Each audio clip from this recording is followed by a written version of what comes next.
할렐루야. 금요 기도회에 나오셔서 감사를 드립니다. 사람은 기도가 가장 중요한 것 같아요. 항상 부족한 것이 기도고, 그래서 기도한다면 무조건 나와서 기도를 해야 그나마 우리가 영적인 생활을 할 수 있는데요. 여러분은 기도에 쉬지 않고 깨어서 기도할 수 있게 되기를 간절히 바랍니다. 오늘 새벽에는 어떤 사람이 예수님의 기적을 체험하게 되는 것인가에 관한 나사로의 부활 사건을 통해 말씀을 드렸습니다. 요지는 이거였죠. 우리가 하나님의 기적을 체험하려면 기도해야 됩니다. 기도, 요청해야 되는 거죠. 요청. 마르다 마리아, 자기 오라버니가 병들어서 죽게 생기자 사람을 예수님께 보냅니다. 멀리 있었습니다. 요한강 건너편에 예수님 있었고, 주여 당신의 사랑하는 자가 병들었습니다. 고쳐주시라고 이렇게 요청. 이게 기도죠. 그래서 주님께서 오기는 오셨는데요, 죽은 지 나흘 뒤에 오셨습니다.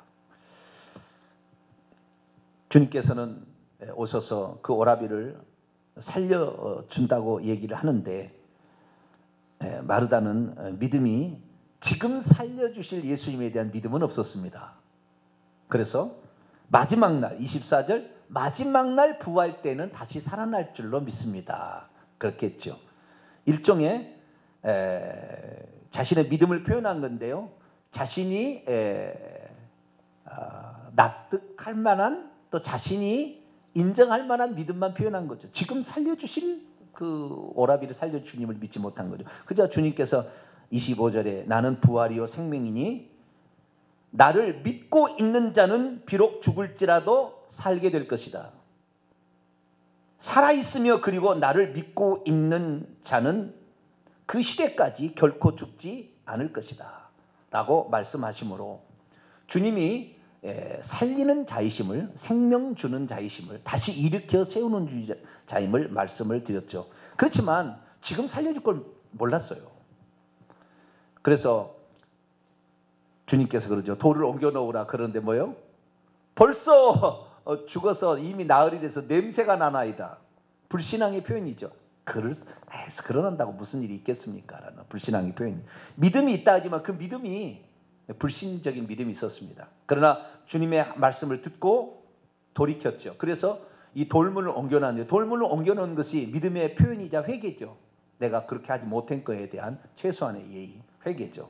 회개하자 주님께서 나사로야 나오라 이렇게 얘기함으로 결국에 고쳐주셨다라는 그런 내용을 아침에 말씀을 드렸습니다. 그래서 우리가 마르다의 믿음을 가지고 있는 자에서 주님의 믿음으로 가야 되는데, 그 믿음의 차이는 어디 있냐면, 마르다는 먼 미래 것으로 항상 믿음을 그쪽으로 넘기려고 그러는데, 예수님은 지금이라고 얘기를 하는 거예요. 지금이라고. 자, 41절을 볼까요? 돌을 옮겨놓은 예수께서 눈을 들어 우러러보시고 이르시되 아버지여 내 말을 들으신 것을 감사하나이다. 여기 원문을 보면 아버지여 당신이 내 말을 들으셨다는 것을 나는 당신에게 감사드립니다. 그런데 내 말을 들으신다는 것을 내가 역시 알아온 채 있습니다. 그러면서 지금 들으신다는 것을 주님께서 말씀하고 있어요. 그러니까 항상 예수님이 기도를 하긴 하지만 지금도 내 말을 듣고 있으니까 하나님께서는 내가 기도한 대로 응답해 줄 거다 이렇게 생각하는데, 마르다는 지금 말을 듣고 있으나 먼 미래에 이루어질 것으로 날 자꾸 이렇게 피해 가려고 그러는 거예요. 모든 역사의 현장은 지금 나에게 할 거라고 믿는 자들이 그 역사의 현장에 항상 있어요. 먼 미래 것으로 한 사람은 결국에 놓쳐버리든지 그 은혜를 못 받는 거예요. 여러분들은 말씀을 들으면 그냥 그 말씀이 나를 위하여 주신 말씀이고, 이 말씀을 믿으면 그대로 일어난다고 믿게 되기를 축원합니다. 이 믿음이 있으면, 그래서 이 돌이 이렇게 산이 바다에서 옮겨진다고 그러잖아요. 그래서 그 믿음이 아주 중요하다. 그래서 우리가 기도할 때는 그 예수님 말씀을 자꾸 들어야 믿음이 생기는 거예요. 자꾸 들게 되기를 축원합니다. 자, 그래서 이 나사로가 살아나게 되는데요, 오늘 저녁에 제가 들려주고 싶은 말씀은 이 부활에 관한 생각이 예수 그리스도께서 지금 그 나사로를 살려주신 이 장면이 부활로 살아난 거냐, 아니면은, 그러니까 우리가 장차 죽게 되면 다시 부활한다고 그러잖아요. 그 부활로 살아난 거냐, 아니면 소생한 거냐 하는 거예요. 여기는 소생입니다. 소생. 쉽게 말해서 나사로가 다시 살아났으나 그 나사로는 부활체로서 살아난 게 아니라 어떻게 해요? 원래 육신으로 다시 영이 돌아와서, 사람이 죽는 것은 영혼과 육체가 분리되는 거잖아요. 영혼과 육체가 분리되는 것인데, 이 분리되었던 영이 다시 돌아와서 육체 속에 들어오시면 육체가 다시 살아나는 그런 장면이잖아요. 그런데 장차 우리가 주님 앞에 서는 날, 부활절, 우리가 진짜 죽는 날은 어떻게 되는 것이냐? 부활체를 입는다고 그러잖아요. 부활체를. 그 부활체를 입는 것과, 그 다음에 어떤 사람은 영으로 천국을 갔다 왔다고 그러잖아요. 지옥도 갔다 왔다고 그러죠. 영으로. 몸은 여기 기도하고 있는데 영이 빠져나가서 광속으로 날아가가지고 저 지구를, 은하계를 통과해서 하나님이 계신 곳에 가서 천국을 보고 오고, 이 땅속, 지금 지옥 아닙니까 이게? 이 땅속에 들어가가지고 이 불구덩이 속에 들어가서 보고 오잖아요. 그건 영이 갔다 오는 거죠. 그렇죠? 육체는 여기 있는데 영이 빠져나가서 갔다 오는 거죠. 그 상태는. 그럼 영이 빠져나가서 갔다 오는 것과 부활체로 들어가는 것 차이는 무엇이며, 이 나사로의 부활 사건은 부활 사건이라고 보기가 어려운 거예요. 부활 사건. 예수님은 분명히 부활이라는데, 부활이라는 개념이 스타시스, 아니스템이죠. 위로, 일어선다 그런 말이잖아요. 일어섬, 이것이 부활인 거거든요. 일어섬, 원뜻은 일어섬인데, 이 일어섬이라는 것이 이 육체가 일어섬이냐, 아니면은 부활체가 일어섬이냐라고 얘기했을 때, 지금 이 나사로의 부활 사건은 육체가 다시 일어섬이지 진짜 부활 사건이 아니에요. 이 사건을 통해서 진짜가 있을 것임을 미리 예표로 보여준 거죠. 그러니까 나사로는 부활했다고 하면 안 돼요. 나사로는 소생했다, 이렇게 표현하는 게 좋아요. 뭐라고요? 나사로는 소생했다. 그러면 장차 우리의 부활이 어떻게 될 거냐, 이 부분을 가지고 확실히 알아야 되는데, 이 부분을 모르니까 오늘날의 신앙생활이 무미건조하고 무덤덤해지고요, 온갖 이단에게, 정말로 이단에게 사로잡혀가는 것입니다. 정말로 이단에게 사로잡히면은 이 언제 주님이 온다가 늘 그것만 요수고 있다가 시간 낭비, 에너지 낭비예요. 완전히 헛된 다리 짚은 것입니다. 그것은 본인이 시간이 지나면 알아요. 2004년에 베리칩이 전 세계를 지배하고, 2007년은 강제로 오바마가 베리칩을 해가지고 전 세계를 지배한다고 그렇게 떠들었으나, 2007년이 지난 지금 2017년이네요.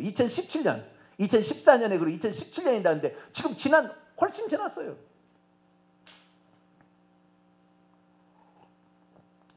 온통 거기만 신경 쓰고 있다가 내 영혼의 죄는 회개치 못하고, 복음을 전하고, 누군가를 기도할 때는 못하고, 온전히 다른 것이 정신이 팔려서 이게 사는 것이 마귀가 하는 작전입니다. 우리가 본질적인 것에 충실해야 되는데 그러지 못하는 거죠. 부활체도 어떻게 되느냐? 자, 성경적으로 말하면 부활체는 간단한 것입니다. 사람이 죽으면 지금 어떻게 되느냐? 경륜이 있어요. 구약 때 죽은 거하고 다른 것입니다. 구약 때는 죽으면은 낙원과 음부로 갔어요. 낙원과 음부로. 낙원은 하늘에 있었어요. 그래서 엘리야가 죽어서 불말과 불병거를 타고 회오리 바람과 함께 하늘로 올라가잖아요. 그렇죠? 네. 그래서 이 구약 시대의 성도는 죽으면 하늘에 있는 낙원으로 갔습니다. 그리고 불신자들, 그 믿음이 죄가 있는 자들은 이 음부라는 곳에 떨어져가지고 거기서 고통 중에, 이 대표적인 사례가 누가복음 16장에 부자와 나사로의 비유잖아요. 나사로가 그 음부에 들어갔으나 불꽃 중에 고민하죠. 숨을 제대로 못 쉬어서 물 한 방울 적셔달라고 그러잖아요. 그래서 이건 아직까지 구약의 경륜이잖아요. 예수님께서 고린도전서의 15장에 하면은 부활의 첫 열매라고 그럽니다. 부활의 첫 열매. 그러니까 부활체를 입은 첫 번째 사람이 누구냐? 예수 그리스도라는 거예요. 그러면 구약의 성도는 어떻게 되었냐는 거고, 구약의 성도는 부활체로 천국 들어갔느냐? 구약의 성도는 부활체는 두 가지 부활체가 있습니다. 생명의 부활체 있고 사망의 부활체가 있어요. 생명의 부활체를 입은 사람은 천국으로 가지만 사망의 부활체를 입은 사람은 지옥으로 가요. 근데 부활체의 특징은 뭐냐면 영하고 다른 것이 있어요. 영하고. 우리가 지금도 사람이 그 영이 있잖아요. 영이 천국과 지옥을 가잖아요. 그런데 천국과 지옥에 가는 그 영은 이렇게 만약에 바늘로 찔렀다. 피가 날까요? 안 날까요? 영이? 대답을 못 하시네. 영을 송곳으로 찌르면 피가 날까요? 안 날까요? 네? 영이 간다. 영은 피가 없습니다. 영은 피가 없다고 아예 돼 있어요. 자, 누가복음 24장을 볼까요? 39절입니다. 누가복음 24장 39절. 같이 읽습니다. 시작. 내 손과 발을 보고 나인 줄 알라. 또 나를 만져보라. 영은 살과 뼈가 없을 때 너희 보는 바와 같이 나느니라. 자, 예수님의 부활체는 육신이 다시 부활한 거지만 나사로도 육신이 부활한 거예요. 그러나 나사로의 부활은 다시 죽을 옛날 육신을 그대로 가져왔어요. 근데 예수님의 부활은 부활체로의 부활이에요. 아시겠죠? 다른 거예요. 그러니까 영은 살과 뼈가 없어요. 그래서 피가 없답니다. 그 안에 피가 없어요. 그러나 너희 보는 바와 같이 나는 있다라는 것은 부활의 몸, 그러니까 고린도전서 하면 영의 몸이, 육의 몸이 있은즉 영의 몸이 있으라 하듯이 영의 몸이 있는 거다 그 말이에요. 영의 몸이 있다 그 말이에요. 영의 몸. 찌르면 아프다 그 말이에요. 이 불과 유황으로 타는 못에 타면 아프다 그 말이에요. 네? 목이 마르다 그 말이에요. 이 부활체는 목이 마르는 거예요. 지옥에 있는 영혼들은요, 이 고통을 느낍니다. 배고픔을 느끼고 해야 되고 숨을 못 쉬는 것이고요. 물이 없으면 목말라 합니다. 그러니까 이 영체지만 육체하고 똑같은 상태. 그렇게 보시면 돼요. 영체지만 육체하고 똑같은 상태예요. 다른 점이 하나는 뭐냐면 육체는 죽으면 흙이 되는데 영체는 죽어도 다시 재생하는 거예요. 다시 재생합니다. 다시 또 재생하는 거예요. 이것이 영체의 다른 점이에요. 그래서 영체도 썰면 아프는 거예요. 아프는. 이 고통을 그대로 다 느끼는 것입니다. 예, 이것이 바로 부활체인 거예요. 부활체. 그러나 영체는 그렇지 않다는 거예요. 우리가 지금 영이 빠져나가서 천국과 지옥에 갈 때는 나를 찔러도 피가 안 나는 거예요. 영체니까. 근데 부활체는 그렇지 않는다는 거예요. 부활체는. 그러면서도 부활체는 이동이 자유롭고 말이죠. 이렇게 하는 거예요. 그래서 우리가 장차 입을 그 부활체는, 이 부활체는 고통도 느낄 수가 있고 행복도 느낄 수가 있는데, 천국에 가면은 사단, 마귀, 귀신, 죄가 없으니까 어둠이 없고 고통이 없는 게 거기는. 할렐루야. 거기는 그런 게 없는, 우리를 해할 자가 없는 거예요. 이 땅에는 우는 사자처럼 마귀가, 귀신들이 우리를 해하고 죄성 본성이 우리 있어서 죄를 지으면 징계도 떨어지지만 천국에는 이미 죄를 해결받은 상태이기 때문에 우리를 힘들게 할 아무런 요소가 없으니까 천국은 평강과 기쁨과 희락밖에 없는 거예요. 그런데 이 부활체를 우리가 입고 가는데 예수님이 부활체를 입은 첫 번째 사람이라고 고린도서에 얘기한다고 말이에요. 자, 고린도서 15장을 볼까요? 고린도서 15장. 부활의 순서를 얘기를 하는데 23절에 나옵니다. 23절, 24절까지 나오는데 22절부터 한번 읽어보죠. 시작. 아담 안에서 모든 사람들이 죽은 것 같이 그리스도 안에서 모든 사람이 삶을 얻으리라. 그러나 각각 자기 차례대로 되리니 먼저는 첫 열매인 그리스도요, 다음에는 그가 강림하실 때 그에게 속한 자. 주님이 재림하실 때 이미 천국에 들어가 있는 성도를 데리고 온다 그 말이에요. 그 다음에 세 번째는 예수님이 재림하시는 날, 그때 죽은 자들, 그들이 부활한다 그 말이에요. 아시겠죠? 그래서 이 부활은 3단계 부활이 있는 거예요. 이 부활체를 입는 딱 세 가지. 예수님이 부활의 첫 열매였고, 첫 열매라는 건 무엇입니까? 곡식을 재배했어요. 그러면 곡식을 재배했는데 처음 익은 곡식을 첫 열매라고 그래요. 아시겠죠? 그러면 그 다음부터는 뭐예요? 계속 열매가 나온다는 거예요. 아시겠죠? 첫 열매라는 건 그런 뜻입니다. 예수님이 부활의 첫 열매, 이때부터는 부활의 첫 열매가 쏟아진다 그 말이에요. 그런데 지금 각 교단에 특히 그 오순절 측의 교단에서는 완전히 성경을 왜곡해 놨어요. 우리 통합 지금 뭐 종말론에 대해서는 거의 안 써놉니다.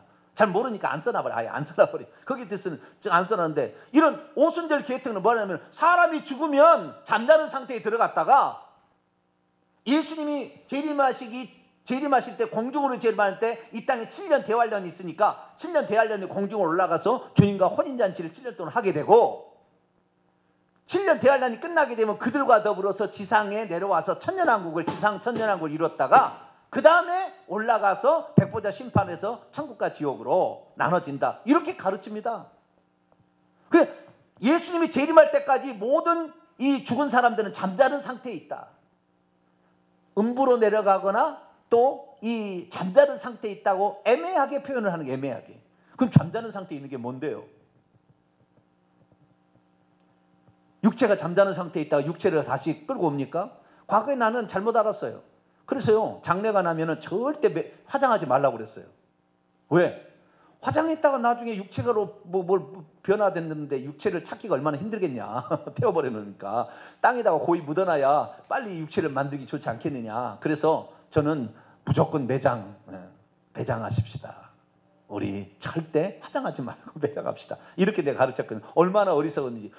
흙으로 와서 흙은 흙으로 돌아가 버리고 영이 부활체, 영이 몸을 입는다. 할렐루야. 이것이 성경의 가르침입니다. 그런데 지금 애매한 데는 죽으면은 무덤 속에 잠자고 있대. 무덤 속에 육체가 잠자고 있대. 그러다가 주님 오시는 날 부활체를 입고 천국에 올라간다고 얘기를 한다고 말이에요. 그러니까 무덤을 아름답게 꾸미려고 하죠.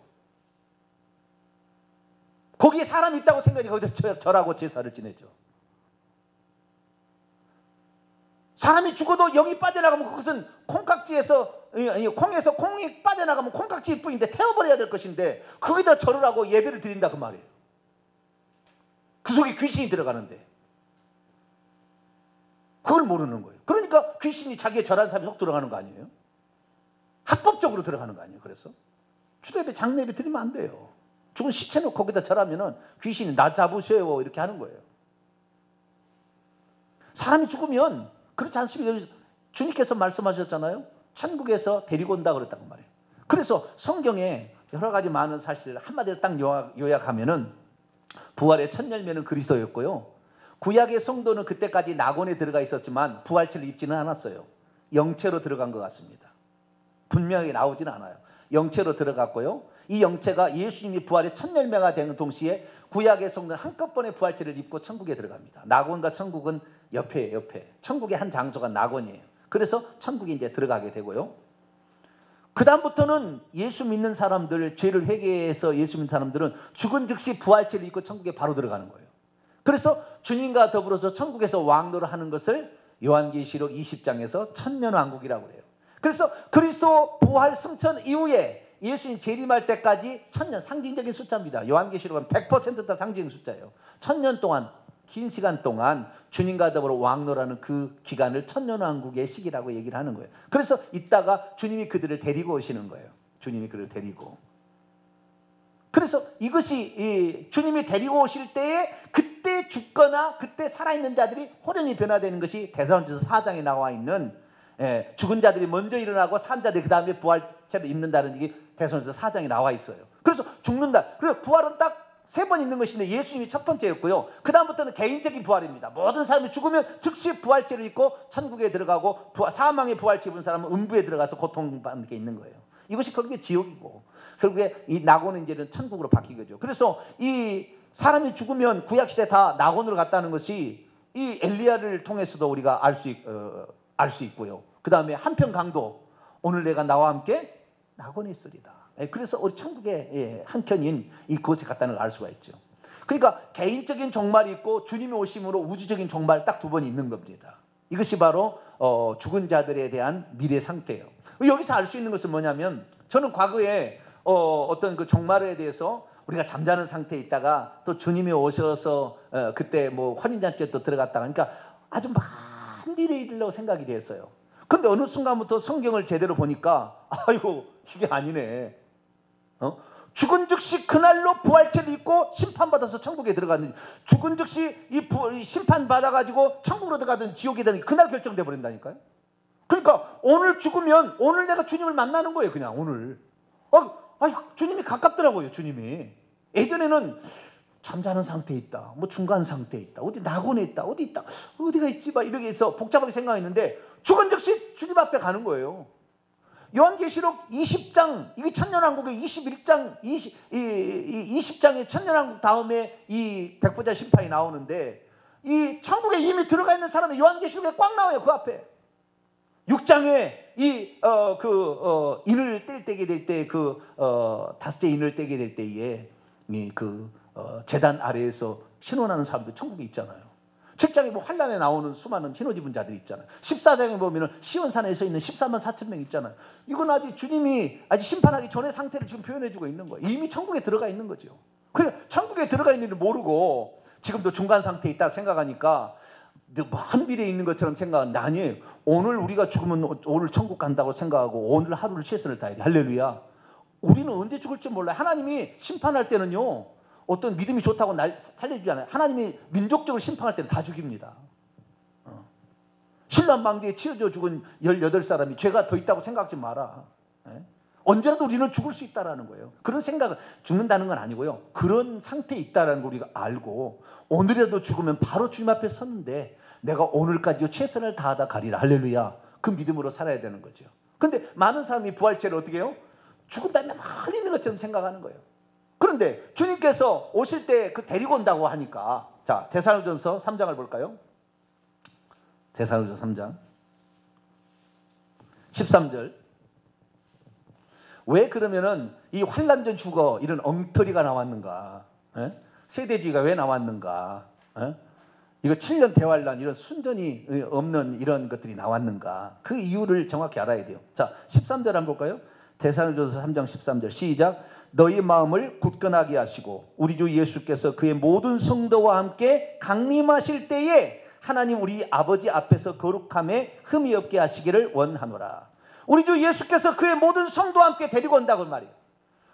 데리고 온다고 했는데 지금 그동안의 종말론은 어떻게 됐어요? 정통이라는 종말론은 죽은 다음에 중간 상태에 쉬고 어디에 무덤에 쉬고 있다가 주님이 오시려고 호련히 변한다고 해서 부활체를 입는다고 했는데 주님이 데리고 온다고 하니까 벙찐 거예요. 이제 벙찐 거예요. 언제 데리고 오냐? 그래서 만들어내는 것이 뭐예요? 7년 대환란인 거예요. 먼저 데리고 올라가서 신앙이 있는 사람들만 먼저 데리고 올라가서 공중에 혼잔치 하고 그 사람과 함께 재림한다는 식으로 말을 만들어낸 거예요. 우주적인 종말이잖아요. 사람은 자기가 죽어서 개인적인 종말을 맞지만 주님이 재림하신 게 우주적인 재림이에요. 정말 우주적인 재림은 단 한 번밖에 없습니다. 2번 있다는 건 단 한 번도 그런 구절이 없어요. 그런 구절이 저희 찾아오면 제가 1,000만 원 드려요. 없어요. 그런 구절이 없는데 교리가 그렇게 만들어놨어요. 그래서 7년 대환란을 만드는 이유가 뭐냐? 이것이 바로 세대주의인데, 세대주의는 뭐냐면은 이 하나님께서 유대인들을 버리지 않았기 때문에 유대인들을 구원할 시기가 온다는 거예요. 유대인들을 구원할 시기가. 그럼 유대인들이 언제 구원을 받느냐? 이 교회가 구원받는 시기에 교회의 구원 숫자가 끝나게 되면 유대인들을 구원할 시기가 오는데, 그 유대인들을 구원할 시기는 뭐예요? 이것이 메시아인 줄 알고 따라갔더니 메시아가 아니어서 그 메시아 적그리스도를 거부하고 순교를 해서 구원을 받는다는 거예요. 그 시기가 지상의 교회는 사라지고 올라가서 휴거대에 올라가고 지상의 유대인만 남아서 적그리스도하고 싸워서 결국에 유대인들이 구원을 받게 하려면 교회를 빨리 피신시켜야 되는데, 그게 뭐냐? 그게 7년 대환란의 교리예요. 1800년까지 이런 교리는 존재하지도 않았어요. 천주교에서 만드는 교리를 수입해가지고 그대로 써먹은 거예요. 세대지. 존 넬슨 다비가 만들어냈어요. 교회사를 공부를 해야 돼요.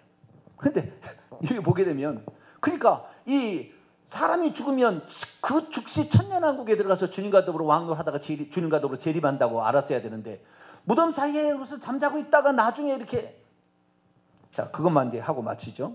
그걸 어디서 그럼 따왔느냐? 요한복음 5장에서 따온 거예요. 그 교리가 요한복음 5장에 따온 거예요. 요한복음 5장 25절입니다. 우리는 오늘 이렇게 기도하다가 오늘 죽으면 주님 나라 내가 지금 들어간다, 이 가계로 살아라, 이거 중요한 거예요. 아시겠죠? 이 종말론 신앙이 그게 중요한 거예요. 그런데 많은 환란전 휴거자들은 뭐예요? 자기가 믿음 좋은 사람만 먼저 올라간 줄 알고 맨날 그거 자기가 믿음 좋은 사람처럼 착각하는데, 자기가 지금 기도하지 아니하고 자기가 지금 회개치 아니하고 자기가 지금 이 신앙의 아름다운 열매를 맺지 아니하고 맨날 주님의 언제일까 그것만 요구하고, 주님도 모른다겠는데 그날을 왜 그날을 연구하냐고요. 그날을 오늘에도 죽으면 내가 주님 앞에 가리라 생각하고 오늘의 최선을 다하는 것이지, 주님 무슨 징조가 나면 아이고 주님이 오실 모양이다, 무슨 휴가가 일어날 모양이다. 지금까지 얼마나 많은 삶을 소개했는지 몰라요. 1800년 전부터 얼마나 많은, 그렇게 해서 다 안식교 이단이라고 다 이단이 나온 거예요. 전부 다. 왜? 그 날짜 언제다. 그래서 혼을 빼놓는다니까. 혼을 빼놓는다니까. 그렇게 그것을 많이 강구한 사람은요, 왜 그러면 올라가려고 그러느냐? 나는 고난을 견딜 만한 믿음이 없기 때문에 그러는 거예요. 남겨지면 과연 내가 저 치하에서 과연 이겨낼 것인가? 이 믿음이 부족하니까 올라가야 되겠다 생각하는 거예요. 그래서 연약한 사람을 만드는 것이고요, 순전히 자기만 이기주의를 이렇게 만드는 거예요. 이것이 이 세대주의, 이 환란전 추구자들의 엄청난 나쁜 점이에요. 자, 다시 요한복음 5장 25절.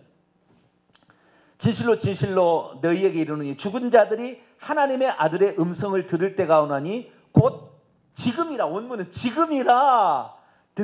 들었던 자들은 살아날 것이다. 지금이라. 그러니까 하나님의 아들의 음성을 듣는 것이 지금이라 그랬잖아요. 언제 보세요. 28절. 이를 놀랍게 여기지 말라. 무덤 속에 있는 자가 다 그의 음성을 들을 때가 오나니. 25절에 뭐였어요? 하나님의 음성을 들을 때가 오나니 지금이라고 그랬다는 거예요. 그래서 무덤 속에 있는 자가 그의 음성을 듣는 거예요. 무덤은 사람의 육체인 거예요. 육체 속에 있는 영이, 예수님이 지금 하나님 아들이 구원하러 왔기 때문에 그분을 봄으로 말미암아 지금 살아난다 그 말이에요. 그래서 그 육체 속에 있는 영혼이 예수님을 믿고 생명으로 다시 살아나는 걸 말하고 있지, 마지막 날에 무덤 속에, 진짜 흙으로 만든 무덤 속에 사람이 있다가 살아난다는 말이 아니고, 사람 육체가 무덤과 같아. 왜? 흙이니까. 이게 무덤이잖아요. 흙으로 만들잖아요. 이게 이 육체 덩어리가 무덤으로 예수님 비유적으로 표현한 거예요. 이 속에 사람이 영이 있다가 예수님 음성을 듣고 믿음으로 살아난다고 말이에요. 할렐루야. 죄사함 받고 생명 얻어서. 그런 사람이 어떻게 되느냐? 29절에 선한 일을 행하는 자는 생명의 부활로, 악한 일은 심판의 부활로 나온다. 그러니까 예수 그리스도께서 그때 오셔서 하시는 얘기인데, 이것을 먼 미래에 죽어서 무슨 흙으로 만든 이게 무덤 속에 있는 것으로 이렇게 만들었다. 교리를 만든 거예요. 이 본문이 그대로 지금이라. 듣는 자는 살아나는데 지금이라. 그 예수의 음성을 그 들음으로 그때 살아나는 건데, 죽을 때 죽어 있다가 주님의 재림하시는 살아가는 것으로 참 먼 미래로 던져놓은 거예요. 그래서 종말론이 완전히 헷갈리니까, 만 미래에 있는 걸 생각하니까 아직도 나는 시간이 있겠지, 좀 더 죄를 지어도 관계없을 거야, 아직도 시간이 있잖아, 막 이런 생각하든지, 지금 내가 어떻게 삶을 살아야 돼, 오늘이라도 만약에 종말이 닥치면 내가 바로 심판받아 천국과 지옥을 한다는 거야. 그러면 내가 깨어 각성해서 뭔가 하게 될 텐데, 그렇지 아니하고 만 미래에 있을 것 같으니까, 아니요, 내가 언제가 놀다가도 회개해야 되겠지, 이러다가 결국에 망한다. 이러다가. 그러니까 이 부활 사상, 이 부활의 그 교리가 잘못됨으로 말미암아 모든 사람들을 나태하게 만들고, 또 이 부활의 교리를 잘못 알아서 환란전 휴거를 주장한 사람들은 맨날 그 날짜만 계산하고 있다고. 날짜만 계산하고. 징조가 나면은 무슨 또 트럼프가 텔아비브에다가 미국의 대사관을 옵니다. 우와, 그러면 무슨 성전을 짓겠네, 맨날 다른 데만 신경을 쓰는 거예요. 구약으로 다시 돌아가지 않아요. 성전 다시 짓게 하지 않습니다. 어린 양 다시 잡게 하지 않아요. 우리나라의 누구는 목사님, 성막 아주 유명한 목사님이 했어요. 예루살렘이 지금 다시 세워진다고, 성전 세운다고 난리 법석을 떨고 얼마나 많은 사람 모아서 하는지 몰라요. 나중에 후회할 겁니다. 가슴을 치고 통곡할 거예요. 시간이 지나면 알 겁니다. 주님은 다시 이미 오셔서 경륜이 끝났습니다. 속죄제사가 이미 치러졌는데 다시 어린 양, 구약에 돌아가서 다시 어린 양 잡으라고 하나님 해줄 것 같습니까? 이런 어리석은, 아니 하나님의 경륜을 지금 성령께서 지금 그 분이 오셔서 지금 우리 인도하는데 다시 옛날 의식법으로 다시 돌아가서 제사를 드려서 뭐 하겠다고? 이것은 목사로서 할 일이 아니죠. 지금이 어떤 시대인데, 지금 우리가 지금 기도해 주지 않으면, 지금 우리가 우리 영혼을 위해서 각성하지 않고 지금 회개치 않으면 우리가 바로 주님 앞에 서는 거예요. 그래서 오늘도 주여, 시간 되면 우리가 말씀을 드려야 돼요. 그 마르다가 말씀을 듣기는 들었으나 제대로 못 듣는 거잖아요. 그래서 먼 미래 일로, 참 마지막 날에는 내 오라비가 살아나리라.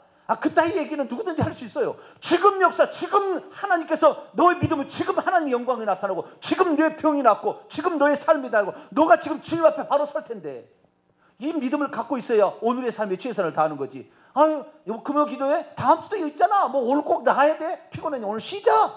당연히 그렇게 나오죠. 이 부활론이 잘못되게, 부활관이 잘못되게 되면 먼 미래로 계속 던져놓는 거예요. 아직도 시간이 있다. 어찌 시간이 있다. 그러다 보니까 오늘의 삶에 최선을 못하니까 결국에 그 사람의 영혼이 계속 망가져서 나중에는 돌이킬 수 없게끔 망가져 버린다 그 말이에요. 우리 자신은 예수님께서, 자 다시 요한복음 이거 마칩시다. 11장 참 정말 주옥 같은 말씀이에요. 40절 요한복음 11장 40절 읽습니다. 시작. 예수께서 이르시되 내 말이 내가 믿으면 하나님의 영광을 보리라 하지 아니하니. 내가 지금 믿는다면, 내가 지금 믿는다면 하나님의 영광을 볼 것이다. 그러니까 그것을 먼 미래로 던지면 그때 가서 비로소 보고, 너무 늦으면 안 된다 그 말이에요. 회개치 못한다 그 말. 그때 충성 못하는 거예요. 나이가 들어서요, 돈이 다 떨어져서 힘이 없는 노인 되어서 뭔 충성을 하려고. 지금 하루라도 젊었을 때, 하루라도 나이가 있을 때 더 많이 하나님께 나와서 기도하고, 더 충성해서 어떤 사람을 위해서, 영혼을 위해서 구원하려 수 있도록 기도해줘서 성령께서 그를 역사하면 환경 가운데 하나님 역사 나타나게 해야지. 나이가 늙어서 힘이 없을 때 뭔 일을 줘야겠다. 아닌 것입니다. 너가 지금 본다면 지금 나사로가 살아나야? 이렇게 얘기했다는 거예요. 우리의 삶에 지금 역사하시는 그것이 하나님의 영광이라고 그래. 하나님께서 당신이 누구신 것을, 나는 부활의 생명을 드러내는 건 하나님의 영광을 나타낸다는데, 그런 영광이 나타나줄 수 있도록 우리의 믿음을 가지려면 말씀을 들어야. 할렐루야. 회개를 해야 돼. 도로 옮겨놔야 돼. 회개를 해야 된다. 말씀을 듣고 회개를 하게 되면 그 영광이 나타나는 거예요. 그래서 이런 일들을 우리가 이 말씀을, 이런 예배를 통하여 우리가 점차 확인하면서 기도하고 나갈 때 우리의 미래는 하나님이 준비하신 것으로 하나님의 영광이 드러나는 삶으로 변화될 줄로 믿습니다. 기도합니다. 거룩하신 하나님, 감사합니다. 오늘날의 교단의 이 종말론 신학이 잘못되었기 때문에